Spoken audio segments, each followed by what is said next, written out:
صدام داری به احترامت هیچ وقت من نمینداختم نگاه تو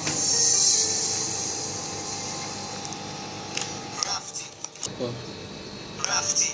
با اینکه میدونستی تو رو دوست داشتم و رو هیچکی میون حسی که رو تو بود و هست شاید از اولشم من بودم که نباید میذاشتم رو تو دست رو همه خوبیام بسی چطور چشاتو هیچی نگو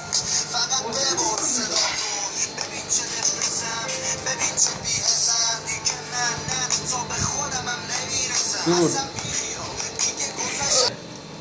بیهسم دیگه من نه تا به خودمم نمیرسم اصلا بیخیال دیگه گذشت از درد و دیگه گذشت از درد و دل رفی فیلم گرفت تا به خودمم نمیرسم اصلا بیخیال دیگه گذشت از درد و دل من و تو هر دو تامو شدیم دیگه هر دو بل هر دو بل هزار تا که صحبت کاری داریم به همراهمون من که از تو من که حتی اگه تو نفهمی جدیدن در اومدی از باز طرفداری دل من با دل تو که جدیدن در اومدی از باز طرفداری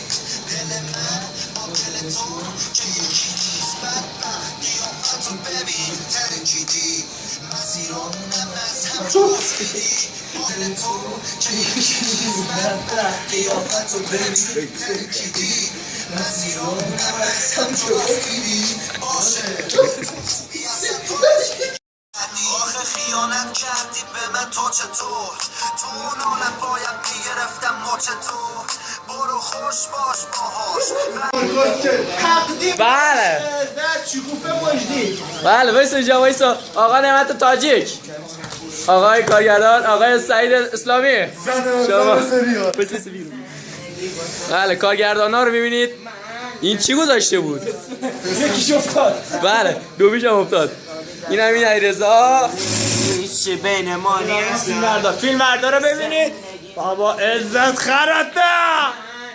اینجاش پاره است دیگه ببخش اینجاش پاره است